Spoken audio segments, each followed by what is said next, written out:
نعم. بسم الله والصلاة والسلام على رسول الله وعلى آله وصحبه أما بعد. قال المصنف رحمه الله وقال إذا دعا الرجل امرأته إلى فراشه فأبت أن تأتيه وقال صلى الله عليه وسلم إذا دعا الرجل امرأته إلى فراشه فأبت أن تجيه لعنتها الملائكة حتى تصبح. متفق عليه. Naam, bismillah wa salatu wa salamu ala rasulillahi amma ba'd. Donc le cheikh dit ici, le prophète Mohammed sallallahu alayhi wa sallam a dit, si l'homme appelle sa femme, n'est-ce pas, à son lit et qu'elle refuse, donc elle refuse de venir, les anges la maudissent jusqu'au subh, rapporté par Al-Bukhari et Muslim. Ça montre l'obligation. Elle doit venir. Jaïd. Tant qu'elle n'a pas une excuse valable. نعم. وعليه أن يعدل بين زوجاته في القسم avec fatha. نعم. وعليه أن يعدل بين زوجاته في القسم والنفقة والكسوة وما يقدر عليه من العدل. نعم. Il dit ici qu'il doit être juste envers ses femmes. Dans quoi? Dans le partage. Dans le partage des jours. De même dans les pensions alimentaires ou bien dans ce qu'il va donner ce qu'il va faire comme dépense sur elle. De même l'habillement. Et dans ce qu'il peut. Donc il doit être juste dans ça. Celui qui a 2 femmes et plus, il doit être équitable envers ses femmes. Et ici, quand on parle des jours, est-ce que ça veut dire que s'il a eu des rapports avec elle, s'il a eu des rapports avec la première par exemple, pendant sa nuit, est-ce que ça veut dire que quand il va passer quand il sera chez l'autre, donc pendant sa nuit, il doit aussi avoir des rapports? Ce n'est pas wajib. Donc on ne doit pas dire non, comme il a eu des rapports là-bas, on a dit il faut être juste. Donc il doit aussi avoir des rapports là-bas. Non, parce que ça, c'est une chose, n'est-ce pas? C'est en fonction de quoi? Du désir. Il se peut qu'il est chez l'autre, mais il n'a pas quoi? Il n'a pas envie. Donc, des choses comme ça, on dit, ce n'est pas une condition. On n'a pas une dalil qui justifie que ça fait partie des conditions quand on parle de justice ici. Mais, s'il a passé une nuit avec celle-là, il passe aussi une nuit avec l'autre. Et il a dit, le cheikh a dit, dans ce qu'il peut. Donc il y a des choses, on comprend qu'il y a des choses dans lesquelles il ne pourra pas. Dans les choses dans lesquelles il ne peut pas, ça là quoi? Ça là, il est dispensé de cela. On ne va pas dire qu'il faut forcément. Il faut forcément qu'il soit juste. Et aussi, quand on parle du adl ici, les savants expliquent que c'est par rapport aussi aux besoins. Ça veut dire quoi? Si par exemple, il a une femme, la première femme par exemple elle a 4 enfants avec lui. Si la première femme a 4 enfants par exemple avec lui, et la deuxième a 2. Ici là, l'argent qu'il va donner à celle qui a 4 enfants, n'est-ce pas? Ce ne sera pas la même somme, n'est-ce pas, qu'il va donner à celle qui a 2 enfants. Parce que celle qui a 4 a besoin de plus que celle qui a 2. À cause de quoi? Des 4 enfants. Donc lorsqu'il va donner l'argent, par exemple, pour la nourriture, il va donner plus à celle qui a 4 enfants. Pourquoi? Parce qu'il y a plus de bouches à nourrir, comme on dit. Contrairement à celle qui a 2 enfants. Donc si pour nourrir 4 enfants, la femme a besoin, ou bien une femme a besoin, par exemple, nous allons dire 10 000 dans la journée, par exemple, c'est un exemple. Et que pour nourrir 2 enfants, on a juste besoin de 5 000. Donc il va donner 10 000 à la première et 5 000 à la deuxième. On ne doit pas dire non, tu n'es pas juste ici. Parce que ici, c'est ce qui suffit. Non. Ce qui suffit. Non. Ce qui suffit. C'est pourquoi même certains gens de science qui sont allés à dire que si l'homme a déjà donné ce qui suffit, il a donné son haqq, donc à la femme, il peut donner plus à une autre. Certains gens de science sont allés à dire que si l'homme a donné déjà l'obligation, il a fait l'obligation sur les deux, il peut donner plus à une autre. C'est parce qu'il n'a pas été injuste envers l'une d'elles, dans le sens où il a donné son haqq. Mais que si il ne donne pas le haqq de l'une d'entre elles, là, il est injuste. Mais ça, souvent, c'est mieux d'éviter ça. Ça, il convient d'éviter ça parce que ça peut amener des problèmes dans le foyer. La jalousie aussi.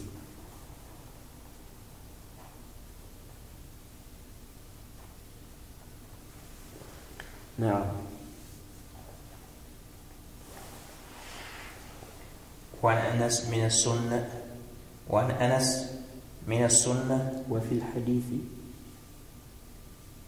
وفي الحديث من كان له امرأتان فمال إلى إحداهما جاء يوم القيامة وشقه مائل متفق عليه. نعم. Le cheikh ici c'est un hadith. Il dit, dans le hadith, le prophète a dit, celui qui a deux femmes et qui penche vers l'une d'entre elles, donc il favorise l'une d'entre elles, il penche vers l'une d'entre elles, il viendra Yawm al-Qiyamah avec quoi? Avec un côté penché, ou bien un flanc penché. C'est rapporté par Al-Bukhari et Muslim. Donc ça montre que l'homme doit être juste. Concernant l'amour, c'est évident qu'il ne peut pas aimer, n'est-ce pas, ces femmes de la même manière. Ici, là, il n'est pas blâmé.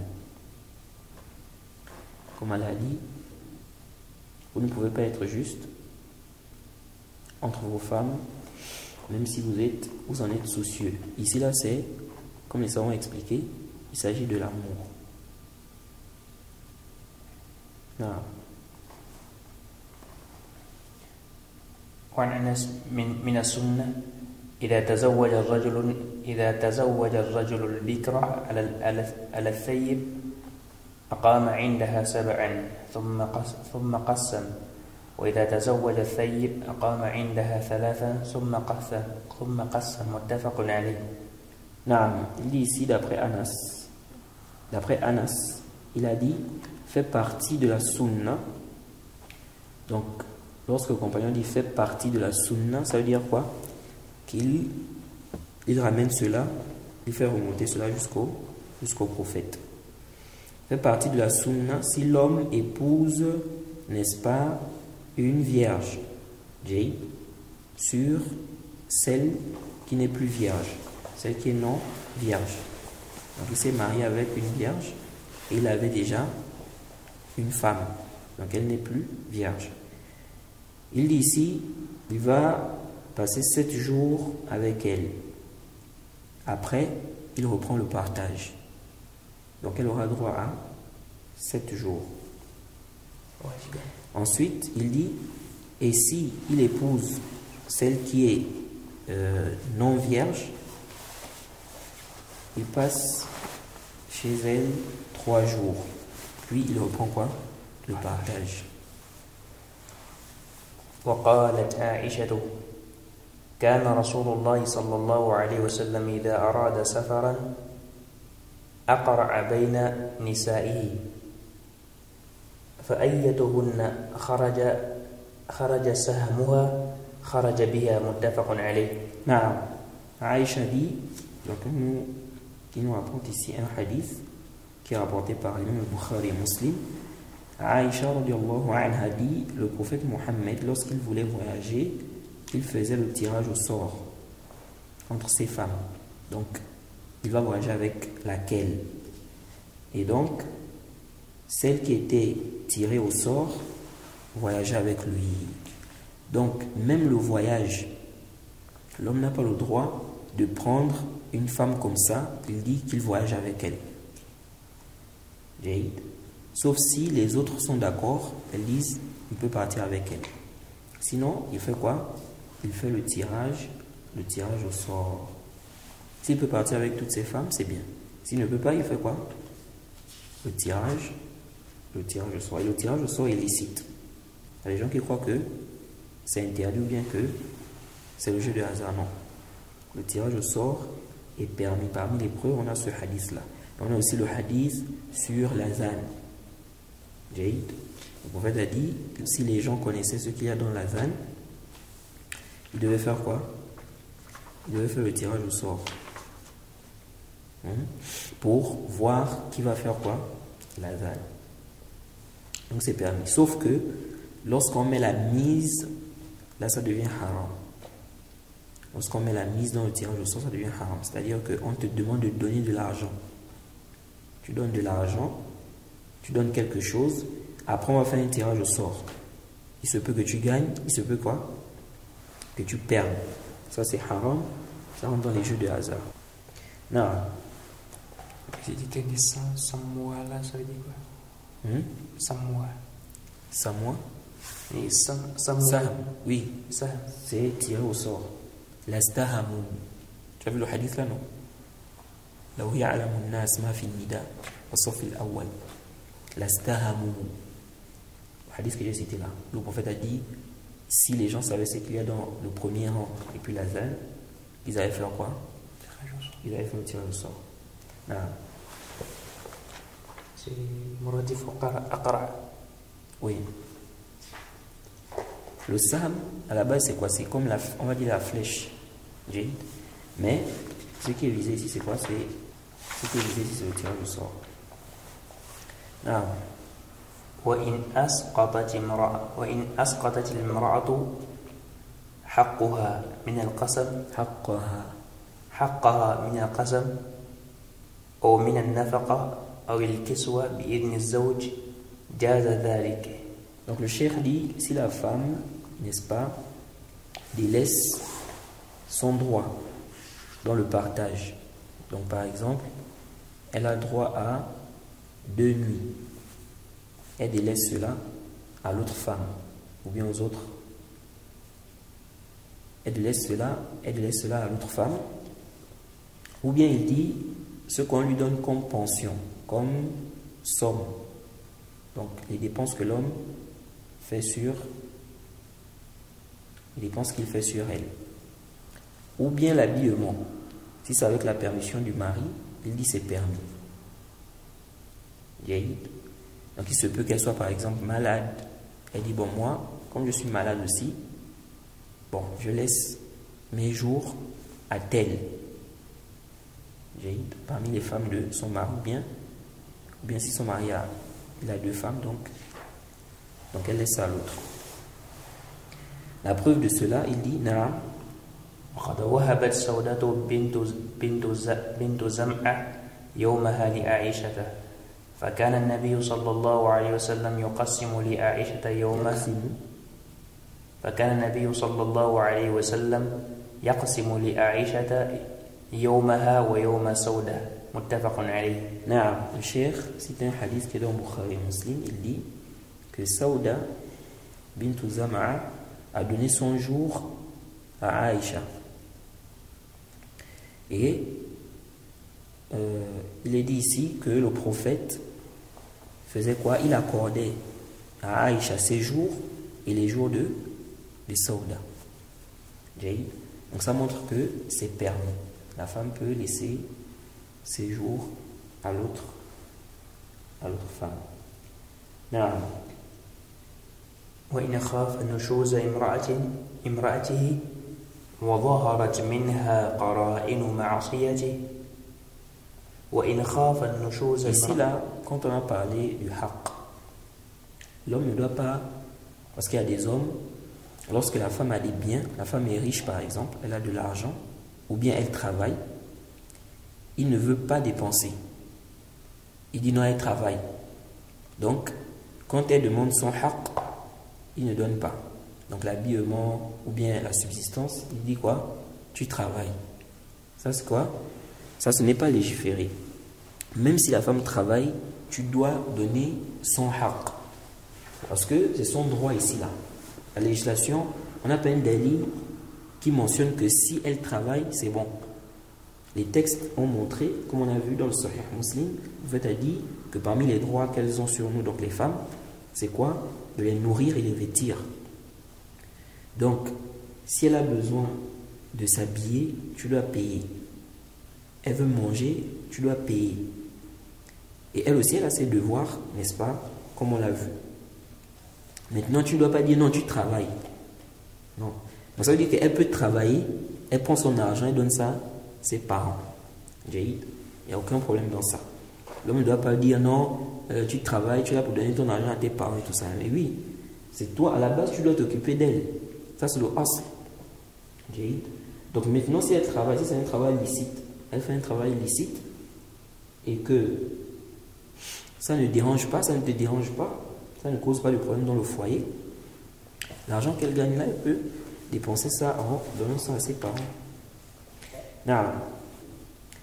Donc il dit s'il craint, n'est-ce pas, sa rébellion, donc la rébellion de la femme, et qu'il apparaît, ou qu'il y a des signes, avant-coureurs de son insoumission. Et donc s'il voit ça, qu'est-ce qu'il fait? Le cheikh dit, naam, premièrement, donc il doit l'exhorter. Il commence par quoi? L'exhortation. Naam. Ensuite,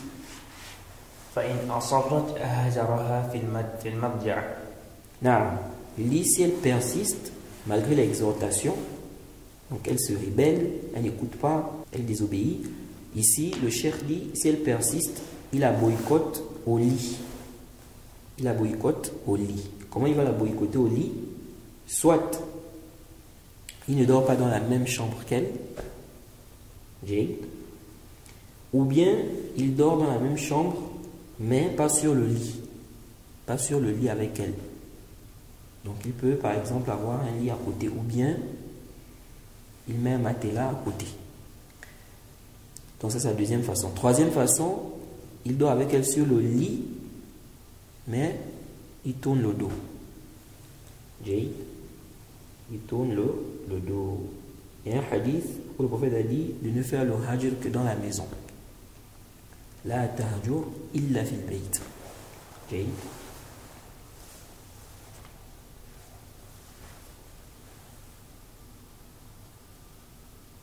Et le but, c'est quoi? C'est qu'elle se réforme. C'est pour se réformer.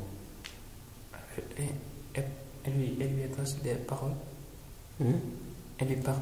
Oui, elle lui parle. Il parle aussi. Certains gens de science ont dit il peut aussi faire le hajj par la parole. Non. فإن لم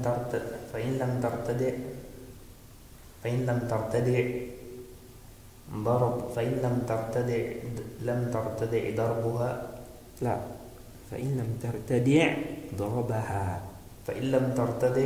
ضربها ضربا غير مبرح. Non. Donc il dit si elle ne change pas, si elle ne délaisse pas, n'est-ce pas,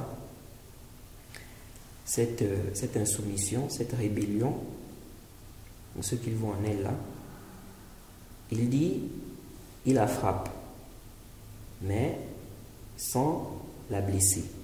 Donc une frappe légère qui ne cause pas de dommages. Donc il ne va pas par exemple prendre un fer et la frapper avec ça. Ça, c'est connu que ça risque de lui causer du tort. Frapper par exemple au ventre, un fer. De même, il ne doit pas frapper au visage. Le prophète a interdit de frapper au visage. c'est interdit de frapper au visage. Et ça, c'est général. C'est pour cela la boxe n'est pas autorisée. Parce qu'on frappe au visage. Maintenant, les savants ont divergé. Est-ce qu'il doit respecter cette chronologie-là? Donc, il doit commencer par l'exhortation, ensuite le hajr, et enfin, quoi c'est? Frapper. Est-ce qu'il doit respecter ça ou bien il peut même frapper d'abord? Le zahir, ça revient au besoin en fait, à la circonstance. Ça veut dire quoi? Il y a des femmes, l'exhortation, ça ne passe pas avec elles. Jaïd, il faut faire le hajr. Donc si déjà il connaît que sa femme est comme ça, parler là, ça ne passe pas avec elle. Il peut faire le hajr. S'il sait aussi que parler, faire le hajr, ça ne passe pas, on ne va pas lui dire non. Comme on a dit d'exhorter d'abord, de faire le boycott après, ensuite frapper. Donc tu dois respecter ça d'abord. Non. Et ça, on a pris ça du verset 34, la sourate 4. Le waouh là-bas, ça n'indique pas quoi, la chronologie.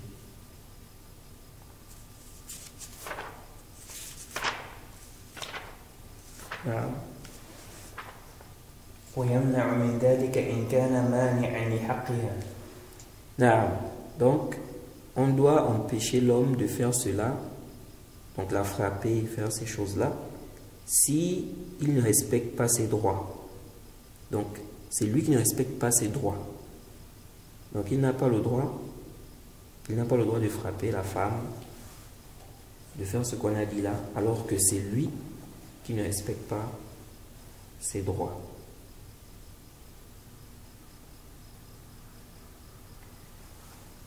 Il y a aussi un débat entre les savants sur est-ce que le mari a le droit de couper les dépenses si la femme devient quoi? Insoumise. Si elle désobéit. Donc est-ce qu'il peut couper? Donc il ne lui donne plus ce qu'il doit lui donner, comme la nourriture, jusqu'à ce que elle obtempère, ou bien elle obéisse. Il y a une divergence, mais ce qui est plus apparent des textes avec le plus savant, c'est qu'il n'a pas le droit de couper. Qu'est-ce qu'il fait? Il doit faire ce qui est demandé dans les textes. On lui a demandé d'exhorter. Si elle persiste, n'est-ce pas, le hajj. Sinon, frapper. Voilà ce qu'il doit faire. Quant à dire que il doit, si elle est désobéissante, il coupe les vivres entre griffes, non.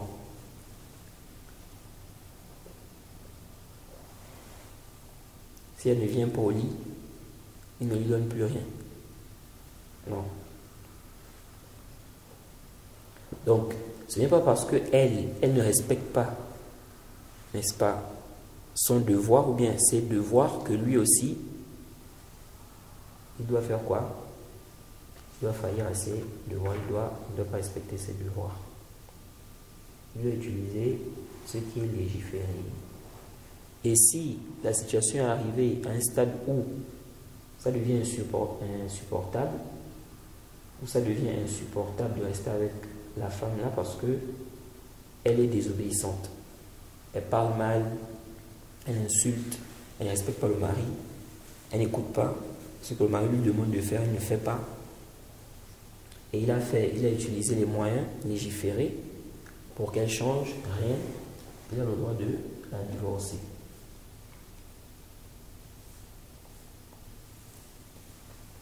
Mais il doit bien réfléchir aussi avant.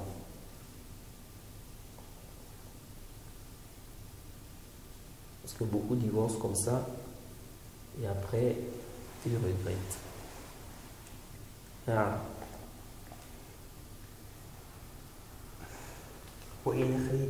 وإن خيف الشقاق بينهما بعث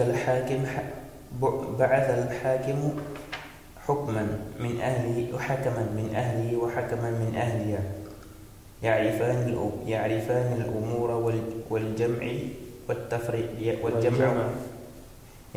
الأمور والتفريق يجمعان إن رأيا بعوض أو غيره ويفرقان أو يفرقان فما فعلا جاز عليهما والله أعلم. Donc le cheikh dit, si on craint une séparation entre les deux, le hakim, l'autorité, donc envoie un juge de sa famille et un juge donc de la famille de l'homme et un juge de la famille de la femme. Donc quelqu'un qui va juger. Des gens qui connaissent, n'est-ce pas, ces affaires-là. Et ils savent, n'est-ce pas, ils connaissent le problème de séparation, le problème de conciliation. Donc, il dit ici, ils peuvent donc les unir s'ils voient que c'est ce qui convient en contrepartie. Ou bien on va dire en demandant une contrepartie. Comme ça peut être aussi gratuitement. Ou bien ils font donc, ou ils les séparent en fait. Donc quel que soit le cheikh dit, quel que soit ce qu'ils vont faire, il est permis, c'est autorisé. Allez le plus savoir.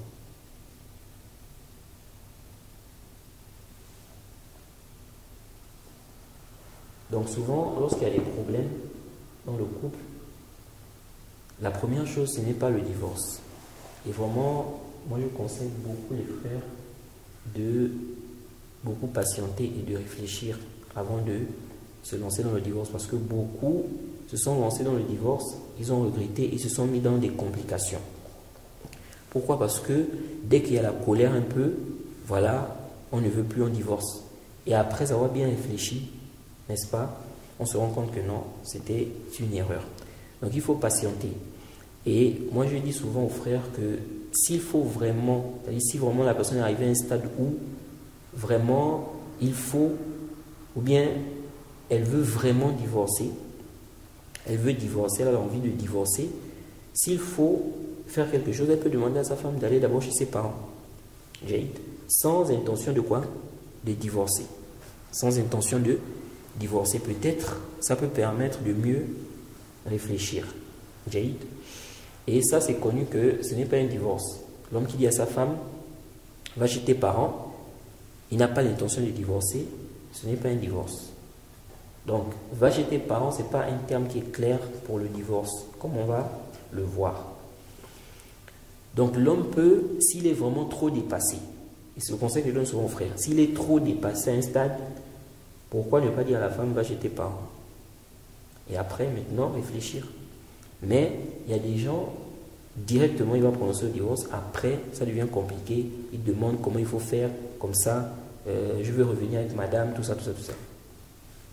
Donc, il faut bien réfléchir avant de se lancer dans quoi? Le divorce. Le divorce, en réalité, c'est la dernière solution. La personne a tout fait. C'est pas possible de rester avec la femme là. N'est-ce pas? Là, il fait quoi? Il passe au divorce. Et l'homme ne doit pas céder aux caprices de la femme. Et pour un petit truc seulement, il fait quoi?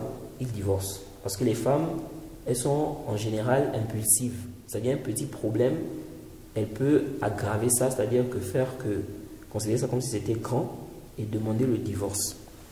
C'est pourquoi, si le divorce était dans les mains de... Là, on voit la sagesse. Pourquoi c'est l'homme qui divorce? C'est pas la femme. C'est-à-dire que la femme ne peut pas dire je te divorce et puis le divorce est considéré. C'est l'homme qui dit ça. On voit la sagesse. Pourquoi on n'a pas mis ça chez la femme? Parce que la femme, un petit truc seulement, elle demande le divorce. C'est pourquoi la femme peut, si c'était la femme là, dans la journée, même la femme peut divorcer plus de 10 fois. Plus de 10 fois. Un petit problème, il faut me laisser, il faut me libérer, il faut me machin. Non. L'homme il doit pas céder. Un petit truc, tu vas céder. Non. Parfois, il y a d'autres femmes même qui poussent le mari à bout. Si tu es un homme, divorce-moi. Et puis aussi, quand il regarde ça, il voit sa fiaté. Quand tu le prends pour qui? Il va dire tu es divorcé. Non, il ne faut pas céder. Et c'est comme ça, les femmes, combien de fois j'ai reçu des questions des frères? Non, la femme demande le divorce, la femme demande le divorce. Plus de 2 fois. Après, le frère me dit que non, c'est bon. J'ai demandé plus de 2 fois. Donc vraiment, il ne faut pas céder facilement. Mais c'est vrai que s'il y a une raison vraiment valable que la femme demande, on doit lui accorder cela. Par exemple, le mari a délaissé la prière, ou bien il ne jeûne pas, ou bien le mari ne s'occupe pas d'elle. Et elle a fait ce qu'elle a pu, le mari continue à agir ainsi. Et on va même voir que le comportement aussi. Si le mari a un mauvais comportement, il se fâche vite, il frappe, hein, il insulte. Donc il se fâche vite et il frappe, il insulte. Il ne comprend pas malgré les conseils. Il doit demander l'annulation de l'acte. Non.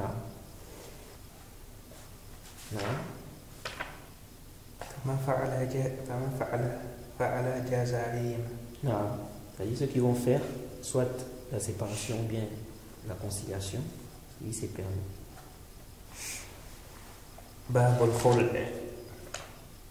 Non. Bon, je crois qu'on va s'arrêter là. Chapitre du divorce.